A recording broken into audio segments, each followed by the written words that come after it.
welcome back to the channel. If you're new here, I'm Diana with Mountain West IRA, and we help people build wealth through retirement strategies utilizing self-directed IRAs. Today, we're diving into something that could completely transform your retirement portfolio. And honestly, it's something most people don't even know is possible. So, have you ever looked at your IRA statement and thought, I wish I could invest this money in something I actually understand, like real estate? Well, guess what? You absolutely can. And I'm going to show you exactly how to transfer or roll over your traditional IRA into what's called a real estate IRA or self-directed IRA. So stick around, because by the end of this video, you'll understand the entire process, the rules you need to follow, and whether this strategy makes sense for you. So before we jump in, let me tell you why this matters. Right now, if you have a traditional IRA or 401k at a bank or a brokerage firm, you're probably limited to stocks, bonds, and mutual funds, or maybe a CD if you're at a bank.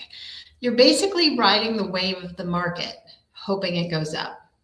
But what if you could use that same retirement money to buy rental properties, apartment buildings, commercial real estate, even bare land? What if instead of watching stock tickers, you could drive by your property, which cash flows rent that grows your retirement account? That's the power of a real estate IRA. And here's the best part. You keep all the same tax advantages of any other IRA. Your investments still grow tax deferred in a traditional IRA or tax free in a Roth IRA. You're just changing what you invest in, not the account structure itself. So let's break this down step by step. Let's see, first things first, what exactly is a real estate IRA? So here's the deal. The IRS doesn't actually care what you invest your money in, within reason, of course.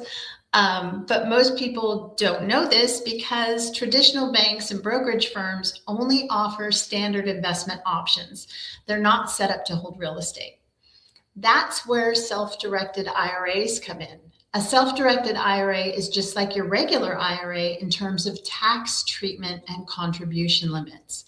The difference is the administrator. That's the company that's holding your account and keeping the records. A self-directed custodian or administrator specializes in alternative investments.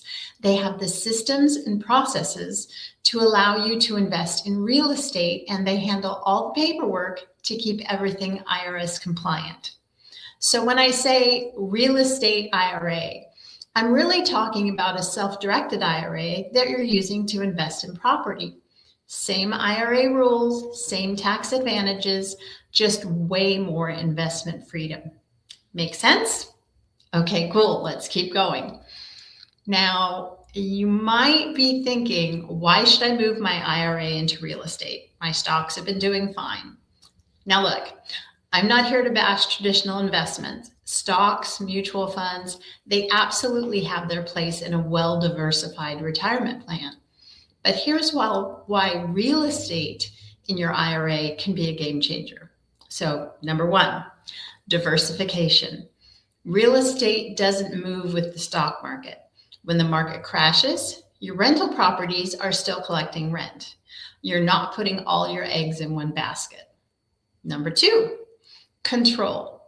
With stocks, you're totally at the mercy of company performance, market sentiment, and factors totally outside your control. With real estate, you choose the property, you decide on improvements, and you set the investment strategy.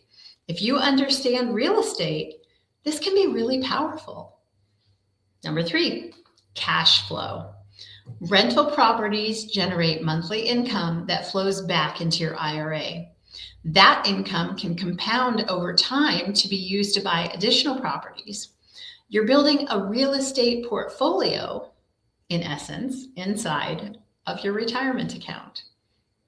Number four, inflation protection. As costs go up, so do rents and property values. Real estate has historically been one of the best hedges against inflation. Number 5, you can use leverage. Through something called non-recourse loans, you can borrow money within your IRA to buy larger properties than you could afford with cash alone. This can amplify your returns. Pretty compelling, right? But before you get too excited, there are some rules that we need to cover. Okay, so how actually do you roll over your traditional IRA into a real estate IRA? It's actually simpler than you might think. So let me walk you through it. Step 1, choose a self-directed IRA administrator. This is crucial because not all financial institutions offer self-directed accounts. You need an administrator that specializes in alternative investments. Step 2, open your self-directed IRA account. You'll fill out their application, provide ID, name your beneficiaries, all the standard stuff. Step 3, initiate the rollover or transfer. Now here's where it gets important. You have 3 options: a transfer, a direct rollover, or an indirect rollover, also called a 60-day rollover. The one that you choose will depend on what type of plan the funds are coming from. Your self-directed IRA administrator can help you with that. Basically, if you have an existing IRA, Roth, traditional, SEP simple, you can move that with a direct custodian to custodian transfer. No tax reporting. All you have to do is fill out the paperwork for the receiving custodian, and then they go ahead and take it from there. Or a rollover. You can do a direct rollover, which works much like the transfer in that it goes direct custodian to custodian. The difference being that this is going to come from an employer plan. You can also do it with an IRA. You can do a rollover with an IRA to IRA rollover. The problem you're going to run into is the IRS has set up rules that you cannot do more than one IRA to IRA rollover in a 12-month period. So that can affect what's going on. So if you have the ability to do it as a transfer, do it as a transfer. And then there is the 60-day rollover or the indirect rollover. This is when you take personal possession of the funds before then depositing it into the new IRA. It's more of a 2-step process. You have to do a distribution from where the funds are coming from, and you have to do a rollover into the new custodian. So it really, really depends on where your funds are coming from as to which one of those that you're going to do. Step 4. Wait for the funds to settle. This can take anywhere from a couple of days, if the money came by wire, to a few weeks, depending on the institutions involved and how the money is moved. Obviously, if it's coming through the mail as a check, it's going to have to travel through the mail. Then once it gets here, it has to be deposited. And then, of course, you always have that 5-day check hold. So if you're in a hurry and can do a transfer, a wire is usually a good way to go because you have availability of those funds so much quicker. Not complicated. The key is choosing the right administrator who can help you through the process while educating you on compliance. So this is where we need to get serious for a minute because there are rules that you must follow. The IRS has very specific rules about self-directed IRAs, and if you break them, you can disqualify your entire account. That means you'd owe taxes and penalties on everything. So pay attention.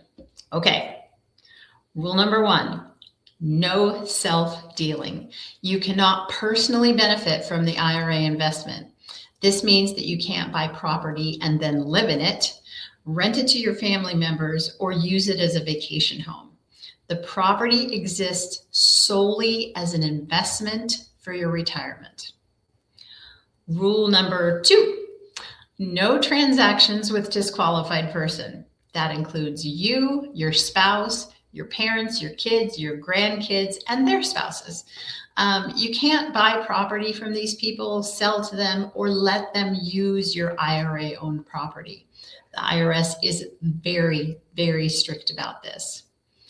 Rule number 3, all expenses must be paid from the IRA, and all income must return to the IRA. You can't pay the mortgage with personal funds. You can't deposit rent into your personal checking account. Everything flows through the administrator and your IRA account first. Yes, if you get some funds in there, you can take a distribution, but it has to go back to your IRA first so that the proper paperwork is done. Don't want to make the IRS too excited.